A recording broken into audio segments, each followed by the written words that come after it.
আজ দেখে নিই চিকেন কারির রেসিপি। আমি নিয়ে নিয়েছি 1 কেজি চিকেন, 2টো বড় সাইজের টমেটো কুচিয়ে নিয়েছি, 2টো বড় সাইজের পেঁয়াজ কুচিয়ে নিয়েছি, আদা বাটা, রসুন বাটা, কাঁচা লঙ্কা বাটা, জিরে গুঁড়ো, ধনে গুঁড়ো, হলুদ গুঁড়ো, লঙ্কা গুঁড়ো, গরম মশলা গুঁড়ো, স্বাদ মতো নুন, 100 গ্রাম টক দই ফেটিয়ে রাখা, 100 গ্রাম সর্ষের তেল, সয়া সস, চিকেন কারি মশলা, টমেটো সস, ভিনিগার।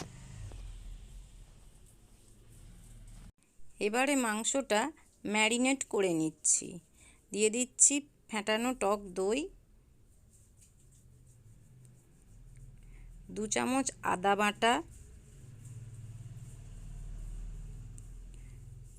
3 চামচ রসুন বাটা, 2 চামচ কাঁচা লঙ্কা বাটা, 2 চামচ জিরে গুঁড়ো,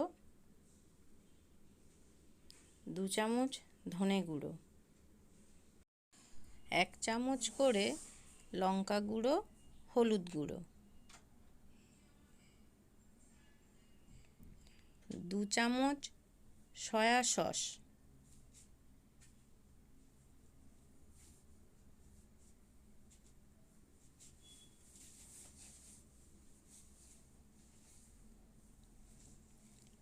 2 চামচ ভিনিগার,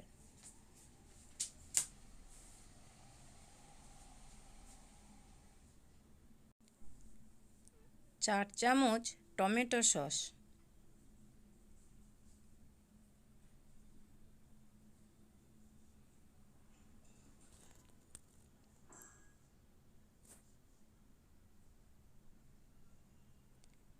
এবারে মাংসটা ভালো করে মেখে নেব।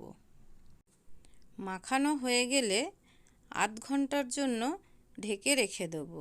আপনারা চাইলে 1 ঘন্টাও রাখতে পারেন। এবারে কড়াইয়ে 100 গ্রামের মতো তেল দিয়ে দিলাম, অল্প চিনি দিলাম। চিনিটা লাল হয়ে গেলে পেঁয়াজগুলো দিয়ে দেব। এবারে ভালো করে নেড়ে নেব। পেঁয়াজগুলো হালকা লাল হয়ে গেলে টমেটো কুচিগুলো দিয়ে দেব। 1 চামচ মতো নুন দিয়ে দেব। এবারে ভালো করে নাড়তে থাকব। ভালো করে নেড়ে নিয়ে মাংসগুলো দিয়ে দেব।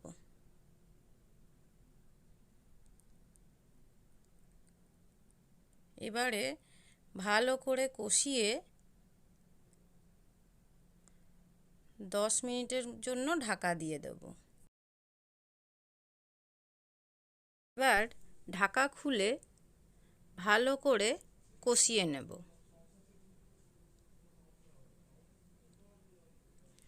আবারও 5 মিনিটের জন্য ঢাকা দিয়ে দেব। এবার ঢাকা খুলে 3 চামচের মতো চিকেন কারি মশলা দিয়ে ভালো করে কষিয়ে নেব।